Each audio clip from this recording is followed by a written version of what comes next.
fabulous Miss Jerrie Johnson as time. And Chef Miss Meagan in red and pink, darling. Take your seat, Quinn. Grace Byers as Quinn.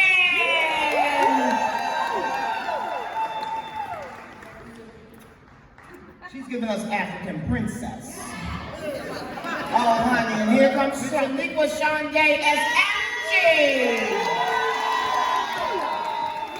Look at this one, in that money green. Let them know. My little lamb, the OG of the cast, who's actually so young that it feels weird to call her OG, but she was a child star, so she gets that grace. Okay, Miss Meagan Good as Camille.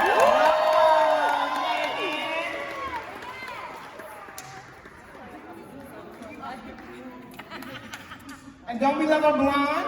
A long bob, darling. Blonde ambition. That's what Harlem is about. And you know, one of the things when I realized that I was going to be doing this, I was like, you know, there's so much chatter on social media and other places about Harlem, the show, when it was announced it was coming out. And you know, one of the things I realized is that a lot of people don't understand how much of a dearth there has been in TV of us being represented as Black women. You know, we can see literally 10 to 20 shows at any given time about white women. And it's like, what's going on? It's too much. Who's a copycat? It's a not. First of all, I don't know about y'all, but I got several crews of friends. Right. Okay? So I already know we're not a monolith. And so I'm very happy that Run the World exists, and I'm very happy that Harlem exists. Yes. Okay? So Tracy, I would just love to hear from you as a creator. What do you say to folks who don't understand that we actually need all of these shows, and we need even more shows about the Hamlet of Harlem and about Black women who reside in these spaces? I mean, I have a lot to say about it, but when I decided to do a show set in Harlem, it was because I love the city, honestly. And I wrote this script pre-Girls Trip coming out, and at the time when I was sending it to my team, they were like, "We love the script, it's well written, I think there's a show here." But the networks were like, "I think it's too niche," because it was Black women. And then Girls Trip comes out, makes $150 million. $150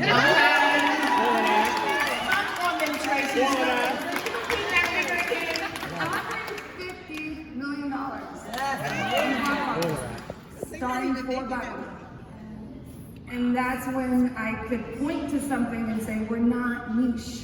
We are mainstream, we are important. You don't have to be a Black woman to watch Black women and enjoy them, just like we've watched white people all of our lives. Yes. You can be any race and watch Black women, and we can relate and, you know, identify with them beyond the race.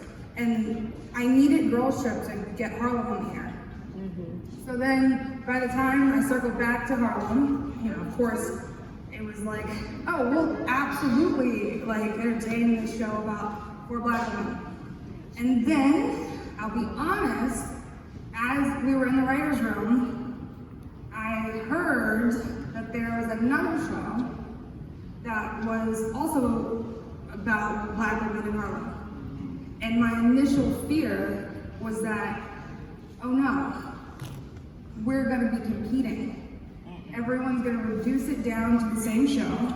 Everyone's gonna say, you know, someone copied each other, it's the same thing, and I just was devastated. That was my initial reaction. And then as I thought about it, I was like, fuck that. That's right. We're gonna keep going, and y'all keep going too, and we're gonna coexist, and we should coexist. Yes, that's right. Because white creators don't have to do that. No. So y'all, that's the tweet that I want y'all to put out there. You know, when you're, because no, we really do have to stop being crabs in the barrel. And it starts with us to have influence on social media. Of course, I just want to add just a little tagline on that, because I feel like when we try to herald one show about people of color and we try to leave others behind, what we're doing is a disservice to women of color, because what we're saying is that there can only be one show where there are 4 experiences of 4 different women, and that's all the experiences we can have as Black women and as women of color, and that we do not need to be reduced to that. There is so much joy and jubilance and vibrance and all of these stories that we have to tell. And so I just feel like I'm with you. Like, the more stories we can have out there about people of color, women of color, Black women, where we can celebrate each other and tell our stories, we can tell them we are so much more multifaceted, so much more multidimensional than you will ever know. You know? So I just wanted to add that. No, I love that. Thank you, Grace. Ty is so very important to our story as Black women and as representation. We need that. First of all, I don't think we've ever seen a Black woman who is a lesbian, not just a lesbian, but also a stud, on TV.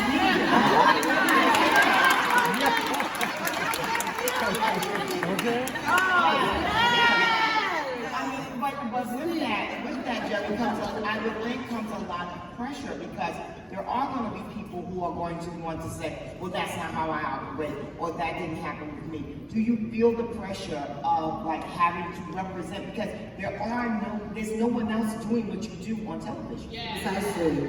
I actually don't feel the pressure, because it's like, this is Ty's experience, right? And it's a specific experience.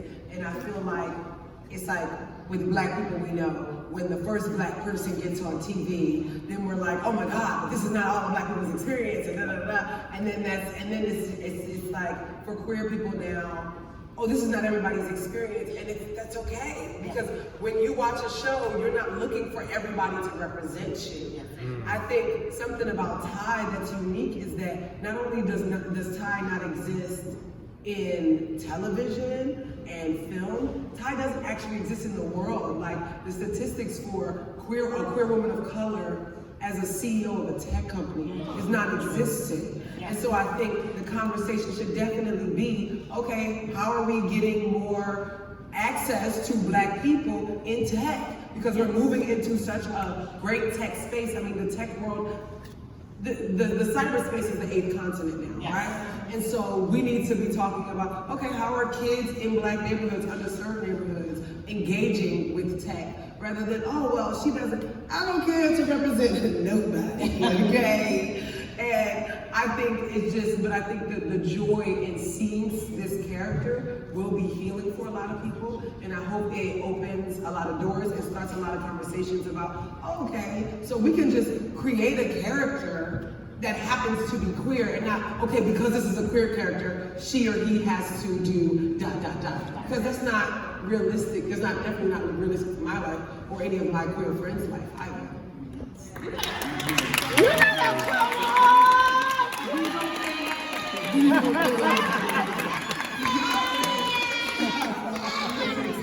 To go into a gay bar looking for some lesbians. So where the lesbian bars at? Where the kitty bar? I'll take you out, Will. Okay. And now we're gonna cut off your liquor supply.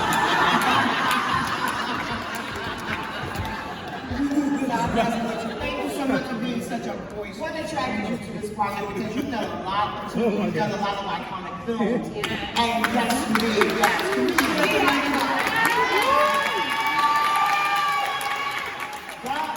If y'all gonna look at Meagan's IMDb page, it's bonkers. It goes on and on and on and on. So what attracted you to this project specifically? For me, there were so many things, but one of the biggest things for me is like as a child actor, you know, you kind of struggle to make that transition from child to adult. And so when I did transition from child to adult, I kind of got pigeonholed in like the sexy girl, the love interest, the this, the that. which was like fun for a few years, but then when you start getting to a certain point, you're like, okay, now like I'm ready for what's next. Like I want to show people other things that I could do, and I got stuck there for a while, where people just didn't feel like I was capable of doing other things. And so, you know, now that we lost the pandemic here, 3 years ago, I kind of was just like praying, and I was like, Lord, I really want to do some comedy. I want to do some physical comedy. I want to show a side of myself that I haven't been able to show. And so when I read the script, instantly I saw so much of myself in Camille.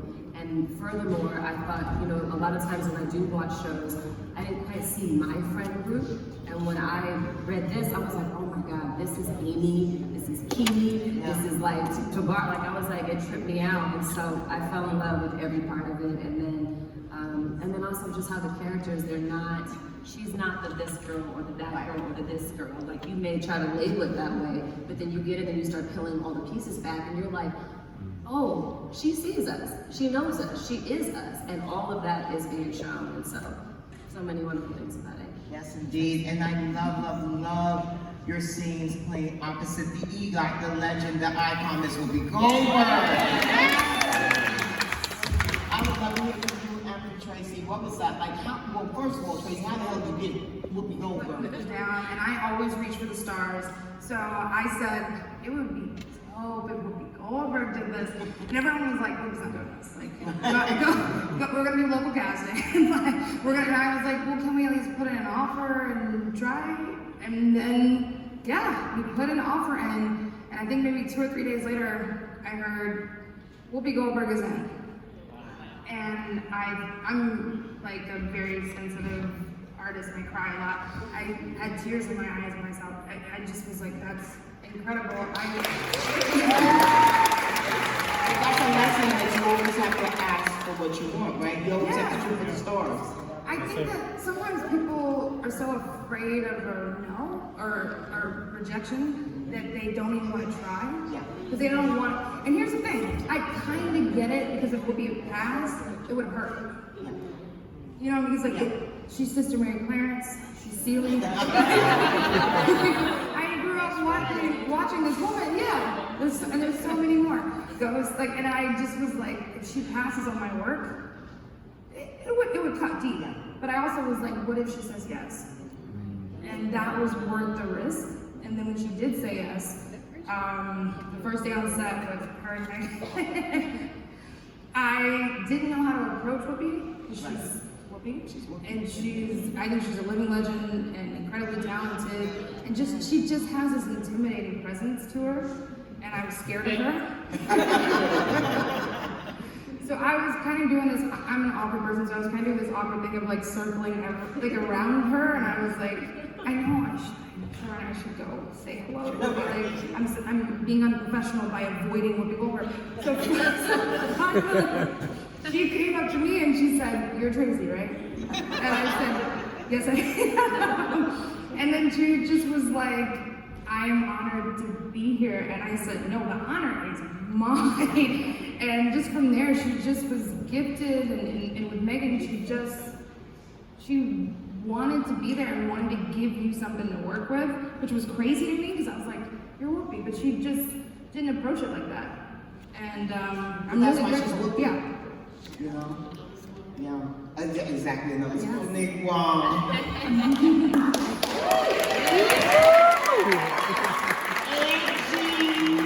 is so just a ball of fire. She burst onto the screen. You cannot take your eyes off of her. It has so much to do with, yes, wardrobe and makeup, but also your spirit that you bring to the character of Angie. So congratulations on this, baby. You're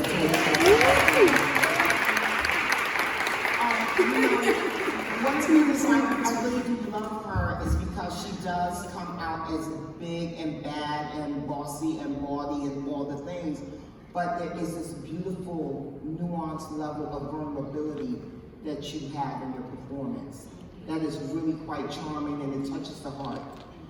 So let's talk a little bit about that. And of course, it was beautifully written. The character is beautifully written. So I had the honor of reading scripts.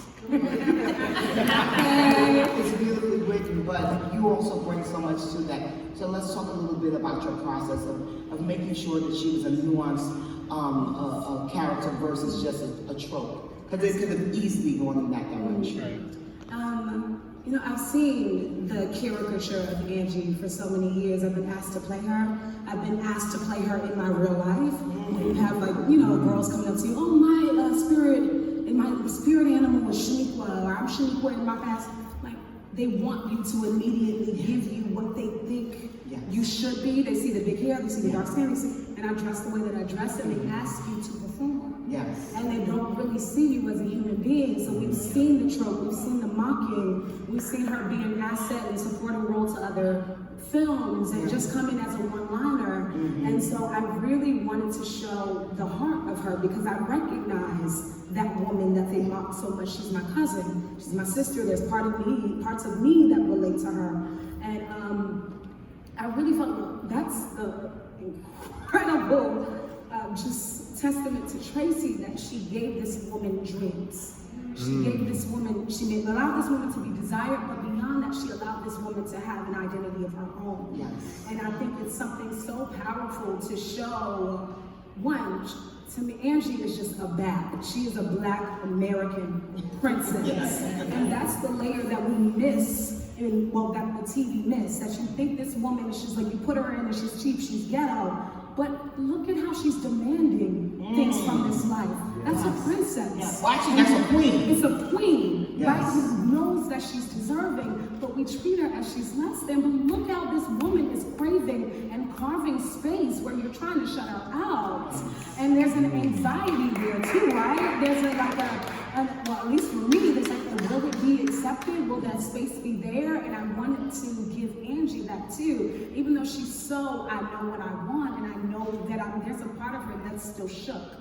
Because the dream hasn't manifested, and it's a mask, you know, I'm cool, I'm good, I'm all right, but beyond that, there's a heart that is just completely doubting everything, and we don't give that woman a chance to be like a complete human being. And for my cousins, for myself, I was like, we gotta show this woman's heart, we gotta show her everything, and allow her to be a full person instead of a joke. I love it. And you do that time and again. The light-skinned bougie bitch who's like rich and, you know, all kind of people and blah, blah, blah, blah, blah. But when we're watching this, Quinn is actually really, you're the rock of the crew. You know, I really, people, they all come to you, you know, and no one, I don't want to give it away, but this is one amazing episode. Strong friend, and you are the strong friend, and because of, and you're also the rich friend. So a lot of people lean on you, you know. But again, that you could have easily just delved into a stereotype, a trope, and all of that. And of course, so many of us know you as Boo Boo Kitty. Yes. You walk right from the Boo Boo Kitty chair. But let's talk a little bit about the character and what attracted you to Grace and what parts, to Quinn, and what parts of Grace show up in Quinn. Yeah, I think what's really interesting is that I found, I didn't grow up with a lot of money. You know, we did not, there were a lot of times that I did go hungry. You know, there were a lot of times that I wasn't sure how we were gonna, you know, pay for where we were, and, you know, we had to lean on other communities, lean on other family members, lean on extended family and friends. And even now, as I'm older, my mom will tell me stories as to how she went without food sometimes, or, you know, like, oh, you do know that this person used to give us money? And I'm like, what? You know what I mean? And so it's really funny to me that when I actually started to work in the industry, that I got cast as the girl who had money. I was always the girl who had money. I was like, I don't know, you know what I mean? And so it was just really interesting at you know, just what that meant and what that represented. And for me, because I did not grow up with a lot of money, it was really important for me to try to add an element to Quinn where money didn't solve everything. And I think when we go without things for a while, we think to ourselves, like, I have these things in my life, but I'm missing these things. If I were to get these things, I'd be happier. And I think it's really important, especially when we have moments of Quinn where she talks about, I realize my privilege. I understand that life is a little easier to a certain extent, but it does not make me happy. It does not like happy as like a whole person. It does not, make the relationship between me and my mother, which is priceless. It does not smooth that over. In fact, it's what gives us hurdles in our relationship. It does not buy me love.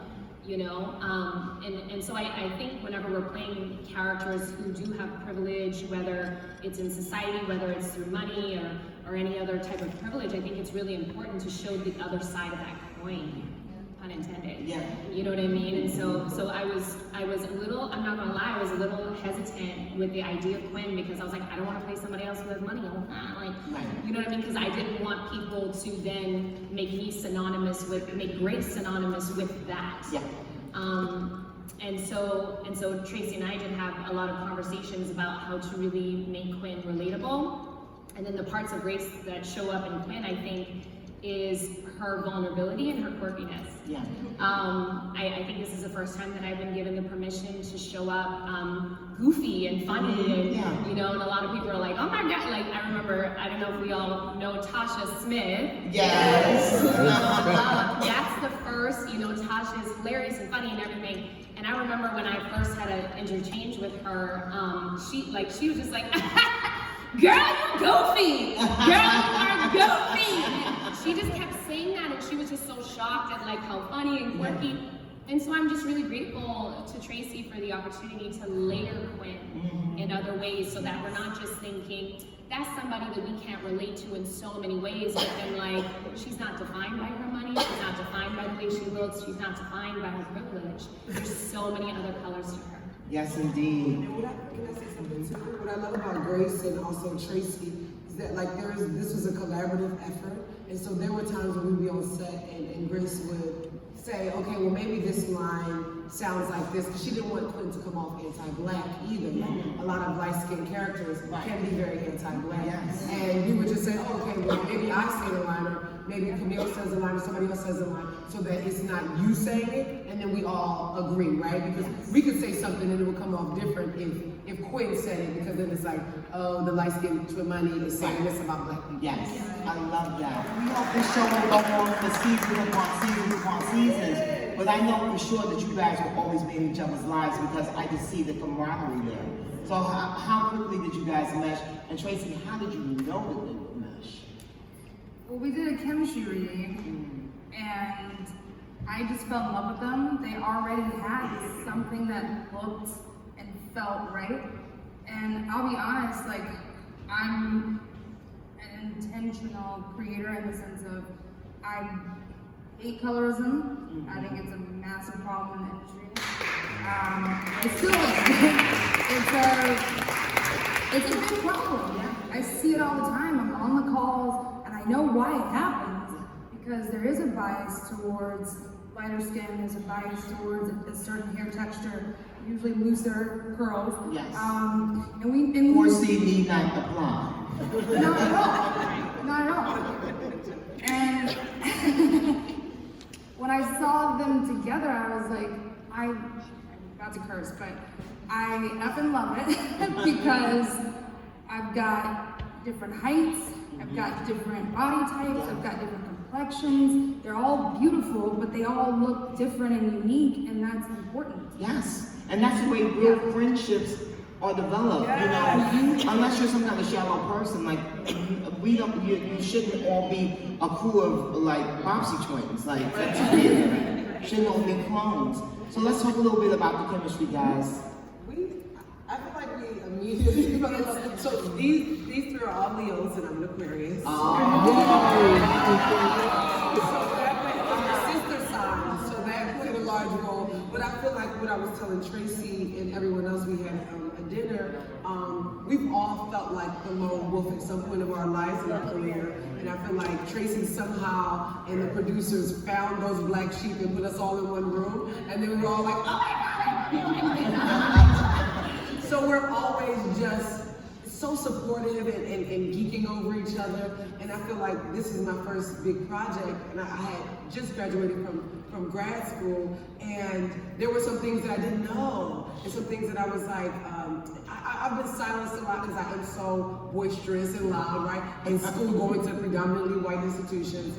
And they would try to, you know, make me not who I am. Yeah. And so there were some things that I would like have qualms about or question, and I didn't know if I could say it, and I would write it in the group chat, and a moment later, Meagan and Shoniqua are at my door, or like even thinking about like food and stuff. Grace has sent so many emails on my behalf, has ordered me food so many times. And I didn't have to ask, I didn't have to say, oh hey, could you do this for me? They just like stepped up to the plate, and it was, for me, I'm like, this is such an amazing experience. And I know it spoiled me in a way, but I also want to normalize this kind of thing for Black women in the industry. Yeah, definitely. We should feel safe and protected. Yes, indeed. Anyone else want to talk about the chemistry? Talking baby.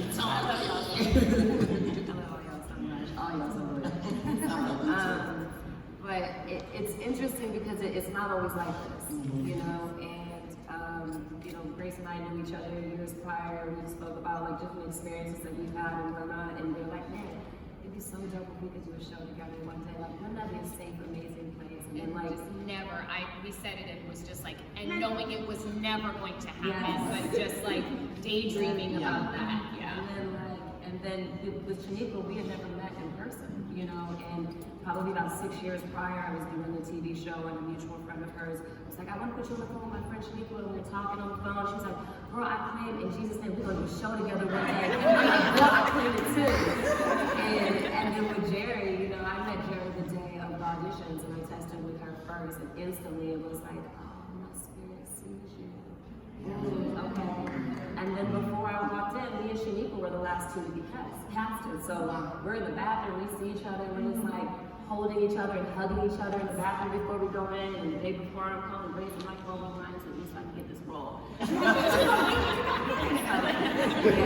I just want to testify to the kindness of Meagan, though, because it starts with the head. It's Tracy's going to be kind, and Meagan, because I'm going to tell y'all my version of that bathroom story, is that I'm a stan. That's the reason why my friend put me on the phone. I'm a fan of this woman, and she hugged me so tightly that I thought she mistook me for somebody else. That's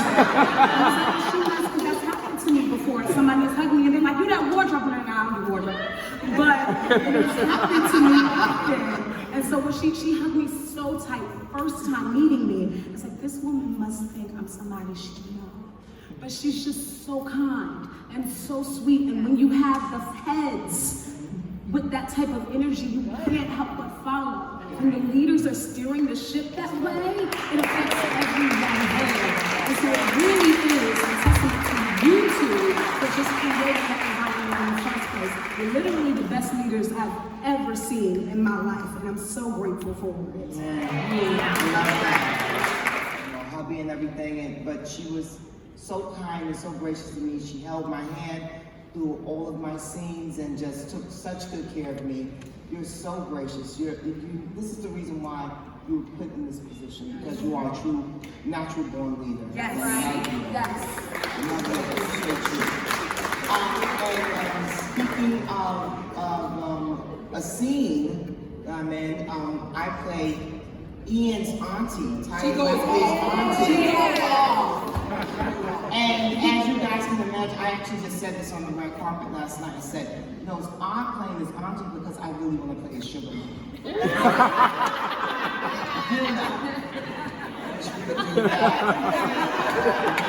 How many of you guys enjoy seeing Tyler McDowell and Meagan? I mean, the moistness of the moment. So, advice that you would give to your character. First, you, Jerrie, go ahead.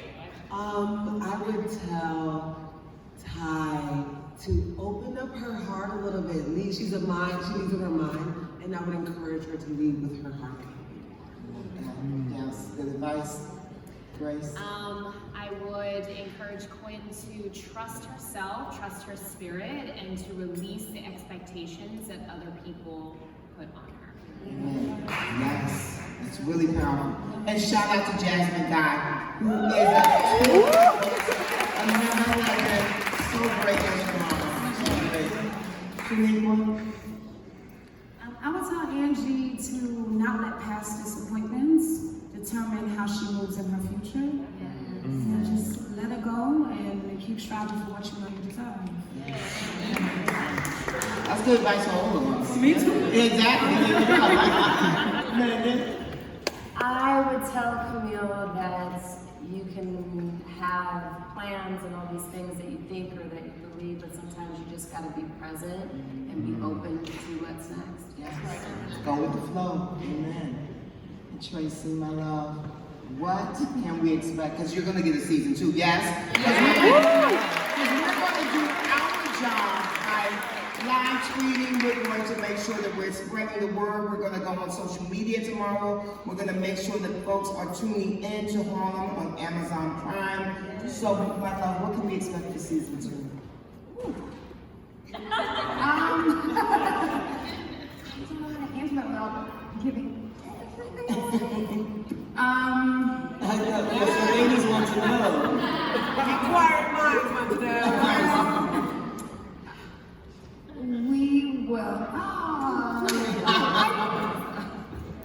If I say this, I really feel like it'll give away. But I'll give the vaguest answer ever, which is we will continue to see the relationships that we've established in season 1 deepen. And maybe what you thought was your soulmate and the person that you should be with, maybe that person isn't that person. Ooh. That's a good cliffhanger. Thank you so much. That's good. Now we know so much, ladies. I love you and I appreciate you. And make sure